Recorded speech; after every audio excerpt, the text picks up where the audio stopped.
On parlait des Français qui râlent. À Uzès, dans le Gard, ce sont les commerçants qui sont furieux. C'est un projet d'implantation près de la ville d'un village de marque qui les inquiète. Il y aurait une centaine de boutiques avec des prix cassés et le centre-ville serait peut-être déserté.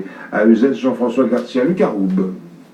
Malgré les averses, les ruelles du centre-ville d'Uzès s'animent un peu. Mais dans les boutiques, la colère gronde, car à 20 km du Duché, un village de marque pourrait voir le jour dans 1 an et demi. De quoi effrayer le petit commerce, déjà durement frappé par la crise.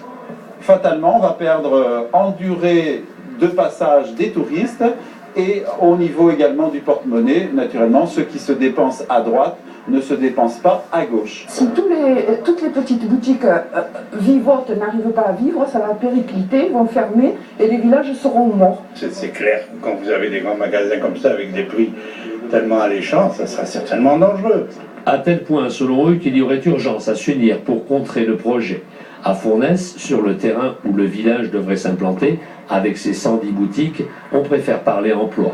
60 millions d'euros d'investissement, création de 300 emplois directs, sans parler de tout ce que ça va induire au niveau entreprise locale, d'artisanat, puisqu'il est prévu de faire des lots de taille moyenne, de façon à ce que les entreprises locales puissent y accéder. En attendant, une enquête d'utilité publique est en cours. Les commerçants d'Uzès, pour leur part, ont promis de ne pas baisser les bras.